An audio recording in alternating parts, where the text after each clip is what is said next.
Hi hello guys, ఈరోజు beans ఆలు curry ఎలా చేయాలో చూపిస్తానండి. ఫస్ట్ నేను కొన్ని బీన్స్ తీసుకున్నాను. అలాగే ఒక ఆలు, ఒక ఆనియన్, 2 పచ్చిమిర్చి తీసుకొని చిన్న చిన్న ముక్కలుగా కట్ చేసుకున్నాను అనమాట. ఒక కడాయి తీసుకొని కడాయిలో కర్రీకి సరిపడా ఆయిల్ పోసిన తర్వాత తాలింపు గింజలు వేసేయండి.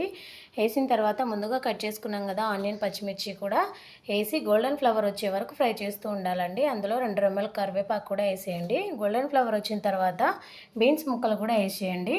ఇలా ఫ్రై చేస్తూ బీన్స్ ముక్కలు అనేది ఆయిల్లో ఫ్రై అయితే కర్రీ అనేది టేస్టీగా ఉంటుందన్నమాట. అలా ఫ్రై అయిపోయిన తర్వాత ఆలు ముక్కలు కూడా వేసేయండి. ఒక 5-10 మినిట్స్ ఫ్రై చేసుకోండి. తర్వాత అందులో అల్లం వెల్లుల్లి పేస్ట్ వేసేసి పచ్చివాసన పోయే వరకు ఫ్రై చేస్తూ ఉండాలండి.